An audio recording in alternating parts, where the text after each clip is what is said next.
台南市议会国民党团新任书记长林彦照顶3场的交接典礼，立刻由国民党市党部主委谢龙介代表党中央颁发评书正式上任。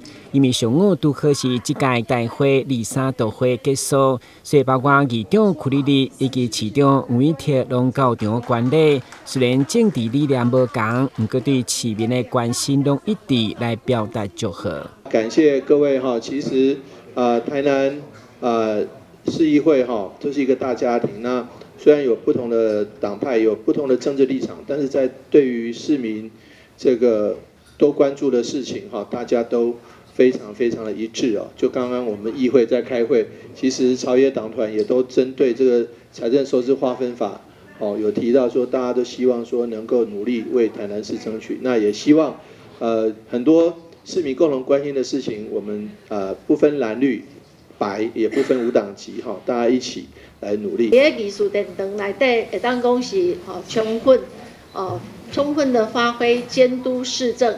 那我们也是理性问政。那我们私下呢，虽然我们不同政党，我们私下也都是我们台南市议会的非常好的同仁朋友。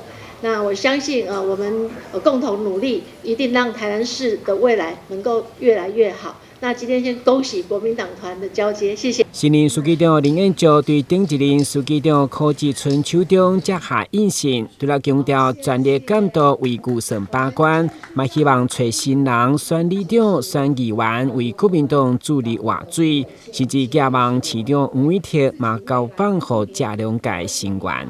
有对选里长，包括议员有兴趣的，都可以来找我们国民党的议员们，而且是里长。为什么？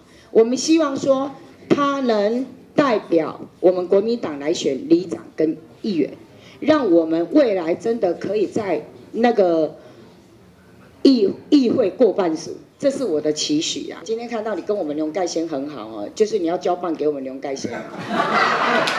所以我应该这样讲哦，我来要把它下着呢。很暴立场啊。刚刚市长刚好借着书记长在讲话的空档哦，就希望我们不分党派啊，在中央对于财划法能够为台南市的财政能够多争取一点，而且在公平的基础下呢，让台南市的财政继续改善。巧妇难为无米之炊啦，所以刚刚市长是在讲，那对于我也跟市长报告，不会只有一个版本，哦，那党中央，尤其是行政院，不断放话说钱给了地方，地方都会乱发，这个概念是错误的。每个地方都会珍惜每一分钱，我想每一个县市执政的县市长都一样的心态，所以刚刚市长是在交办。那因为现在只有国民党一个版本交办不是交棒啊。